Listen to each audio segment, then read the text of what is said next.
اردو ہم بستری چینل کے ناظرین السلام علیکم۔ ناظرین، آج ہم اس ویڈیو میں ہم بستری کرنے والا غسل کے بارے میں جانیں گے کہ ہم بستری والا غسل کون سا ہوتا ہے، اس کا طریقہ کار کیا ہے۔ ہم بستری والا غسل، جس کو غسل جنابت بھی کہا جاتا ہے، اس کا طریقہ جانیں گے اور بہت اہم معلومات ہے، آپ سب سنیں گے، آپ کو فائدہ ہوگا۔ تو ہم مسلمان ہیں، اس لیے ہمیں یہ چیزیں آنی چاہیے، ورنہ پھر ہم نام کے مسلمان کہلائیں گے اور ہمیں گناہ ملتا رہے گا۔ تو اس سنت کے طریقے کے مطابق آپ غسل جنابت، ہم بستری والا غسل کیا کریں۔ کبھی آپ کو احتلام ہو جائے تو وہ بھی یہی غسل کہلاتا ہے۔ ناظرین، جب رات کو میاں بیوی ہم بستر ہوں، یعنی ایک ہی بستر پر ہوں، تو صبح کو نماز فجر سے پہلے، اور اگر دن میں یہ عمل ہو ہم بستری کریں تو اگلی نماز سے پہلے مرد و عورت دونوں کو غسل کرنا ضروری ہے، فرض ہے۔ اسی غسل کو غسل جنابت اور ہم بستری والا غسل بھی کہا جاتا ہے، اور غسل نہ کرنے تک ناپاکی کی حالت میں رہنے کو حالت جنابت یا جنبی ہونا کہلاتا ہے، یعنی جس پر غسل فرض ہو اس کو جنبی کہا جاتا ہے، اور جس پر غسل کرنا فرض ہو اس کو حالت جنابت بھی کہا جاتا ہے۔ غسل جنابت میں بہت اہتمام کی ضرورت ہے۔ مرد عورت دونوں ہی اپنے جنسی اعضاء کی صفائی میں احتیاط سے کام لیں۔ مرد اپنے عضو کو اچھی طرح دھوئے، کہیں ایسا نہ ہو کہ منی جمی رہ جائے، اور اسی طرح عورت اپنی شرمگاہ کی اچھی طرح صفائی کر لے۔ غسل سے پہلے پیشاب کر لینا بھی بہتر اور مناسب ہے۔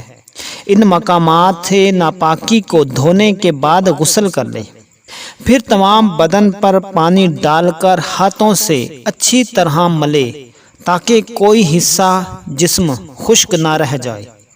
بالوں کی جڑوں تک پانی پہنچ جائے، بغلیں، ناف اور کان کے سوراخ تک باہر کا حصہ بھی پانی سے تر ہو جائے۔ اس کے بعد سارے جسم پر پانی بہائے۔ ناظرین، غسل میں 3 فرض ہیں۔ پہلا فرض، ایک بار منہ بھر کر کلی یا غرارہ کرنا۔ نمبر 2، ناک کے نرم حصے تک، نرم ہڈی تک، نرم حصے تک پانی پہنچانا۔ نمبر 3، پورے بدن پر ایک بار اسی طرح پانی بہانا کہ بال برابر حصہ بھی خشک نہ رہے، سر سے پاؤں تک۔ اور یہ تینوں عمل 3 بار کرنا سنت ہے۔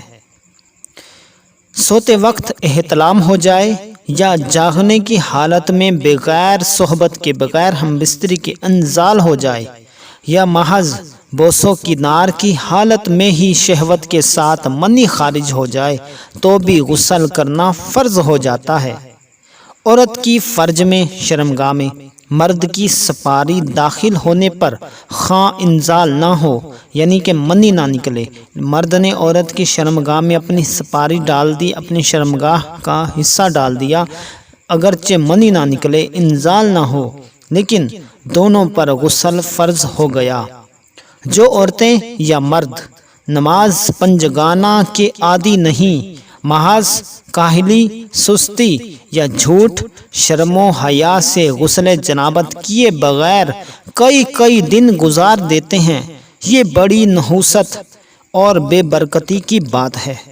جنبی کے گھر سے رحمت کے فرشتے بھی دور رہتے ہیں، تو اس لیے کوشش کرنی چاہیے جب آپ پر غسل فرض ہو گیا، اگر آپ شادی شدہ ہیں، بیوی سے ہم بستری کی ہے، چاہے رات کو کی ہے، صبح کو کی ہے، کوشش کریں غسل فوراً کر لیں، ورنہ اگلی نماز سے پہلے غسل کر لیں۔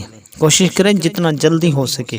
اگر آپ کو سوتے ہوئے کو احتلام ہو گیا، یا شہوت کے ساتھ منی نکل آئی، یا بوسوں کی نار کرتے ہوئے منی نکل آئی، تو بھی آپ پر غسل فرض ہو جائے گا۔ تو جب آپ پر غسل فرض ہو گیا تو آپ جنبی کہلاتے ہیں، یعنی کہ حالت جنابت میں ہوتے ہیں، تو اس حالت میں گھر میں رحمت کے فرشتے نازل نہیں ہوتے، داخل نہیں ہوتے، اور وہ دور رہتے ہیں، جس سے برکت نہیں ہوتی، بے برکتی ہوتی ہے۔ دعا ہے کہ اللہ تعالی ہمیں سنت کے مطابق، اسلام کے مطابق، شریعت کے مطابق غسل جنابت کرنے کی توفیق عطا فرمائے، ہمیں پاکیزگی اور طہارت نصیب فرمائے۔ آمین ثم آمین۔ Thanks for watching my video. اللہ حافظ۔